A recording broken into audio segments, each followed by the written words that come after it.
கருது நாளெல்லாம் வினைசை கருமமே கண்ணாயிரு நினைப்பது முடியும். ஆனந்த வணக்கம் அன்பு நண்பர்களே, நான் உங்கள் டாக்டர் ஸ்டார் ஆனந்தராம் பேசுகிறேன். இந்த வீடியோவில் நம்மளோட சித்தர்கள் வழிமுறையில் தமிழ் கலாச்சாரத்தில் மூளையை ரகசியமாக பலப்படுத்தக்கூடிய ஒரு பிரெயின் யோகாவை தான் உங்களுக்காக பதிய வைக்கிறேன். இந்த பிரெயின் யோகாவை பற்றி வெளிநாட்டில் பல விதத்தில் ஆராய்ச்சி பண்ணியிருந்தாலுமே இது நம்ம ஊரில் எப்படி பண்ணணும் அப்படிங்கிறது தெரியாமல் தான் நிறைய பேர் பண்ணிக்கிட்டு இருக்காங்க. இந்த யோகா முறையை நீங்கள் எப்படி பயன்படுத்த வேண்டும் என்றால், இது நம்ம பிள்ளையார் கோயிலுக்கு முன்னாடி நின்று செய்யக்கூடிய தோப்பு கரணம் தான். ஆனால் இது தோப்பு கரணமாக நம்ம பண்ணுறதில்ல, தப்பு கரணமாக தான் பண்ணிட்டு இருக்கோம். எப்படி தோப்பு கரணம் என்கின்ற பிரெயின் யோகாவை சரியாக பண்ணுவது என்பதைத்தான் இந்த வீடியோவில் சொல்கிறோம். தோப்பு கரணை போடக்கூடாது மிக முக்கியமான ஒரு விஷயம்.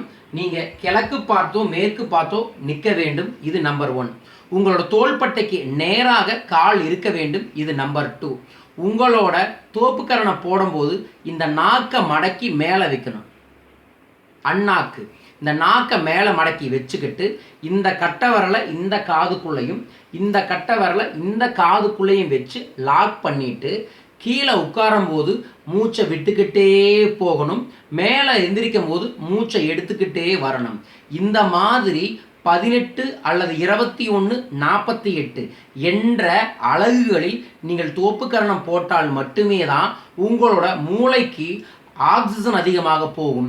மூளைக்கு ஆக்சிஜன் அதிகமாக போகும்போது ரொம்ப இயல்பாகவே உங்களோட ஞாபக சக்தியும் அதிகரிக்கும், உங்களோட கவன சக்தியும் அதிகரிக்கும். எந்த செயலை செய்தாலும் சரி அதில் சுறுசுறுப்பாகவும் விழிப்புணர்ச்சியுடனும் செயலர் மிக்கதாக நீங்கள் செய்வதற்கு இந்த பிரெயின் யோகா உங்களுக்கு பயனுள்ளதாக இருக்கும். இதை மீண்டும் ஒரு முறை உங்களுக்காக நான் செய்து காமிக்கின்றேன். நாக்கை மடக்கி மேலே வச்சுக்கணும், கண் பார்வை நேராக இருக்க வேண்டும், தோள்பட்டைக்கு நேராக உங்கள் கால் இருக்க வேண்டும். இந்த கட்டவரலை எடுத்து இந்த காதுக்குள்ளையும் இந்த கட்டவரலை எடுத்து இந்த காதுக்குள்ளையும் வைத்துக்கொண்டு நாக்கை மடக்கி மேலே வைத்துக்கொண்டு மெதுவாக கீழே உட்கார வேண்டும், மெதுவாக மேலே எந்திரிக்க வேண்டும். இந்த மாதிரி 18 முறை செய்ய வேண்டும். கீழே அமரும் பொழுது மூச்சு காற்று கீழே விட வேண்டும், மேலே எந்திரிக்கும் பொழுது மூச்சு காற்றை மெதுவாக எடுக்க வேண்டும். இந்த மாதிரி செய்வதன் மூலமாக இயல்பாகவே நமக்கு விழிப்புணர்ச்சியும் உற்சாகமும் செயல்திறனும் அதிகரிக்கும். அதன் மூலமாக எந்த வேலையை செய்தாலும் இதில் 100% வெற்றிகரமாக நாம் செயல்பட முடியும். ஆகவே அன்பு தமிழர்களே, இதை புரிந்து கொண்டு நம் முன்னோர்கள் கூறிய மிக அழகான அருமையான ஒரு ரகசிய பயிற்சியை நீங்கள் செய்யுங்கள். இது மட்டுமில்லாமல் இந்த பயிற்சி உடல் ரீதியான பல பிரச்சனைகளையும் சரி பண்ணும். வயிறு சம்பந்தப்பட்ட பிரச்சனைகளையும் முதுகுத்தண்டு சம்பந்தப்பட்ட பிரச்சனைகளையும் இது சரி பண்ணி தரும் என்பது இதோட ரகசியம் கூட. ஆன்மீக ரீதியாக குண்டலினி சக்தியை ஆக்டிவேட் பண்ணக்கூடிய சக்கராவும் இந்த தோப்பு கரணம் செய்வதன் மூலமாகவும் ஆக்டிவேட் ஆகும் என்பதையும் நான் உங்களுக்கு பகிர்ந்து கொள்கின்றேன்.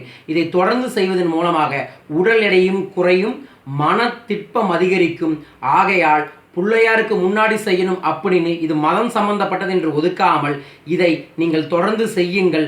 உங்களின் மூளைக்கான திறனை அதிகப்படுத்த முடியும், மூளைக்கான சக்தியை வெளிப்படுத்த முடியும். அதன் மூலமாக நினைத்த காரியங்களை நீங்கள் அடைய முடியும். இதை மனதில் வைத்துக்கொண்டு இந்த தோப்பு கரணத்தை சரியாக செய்யுங்கள். வாழ்வில் வெல்லுங்கள். வாழ்க வெல்க. நன்றி.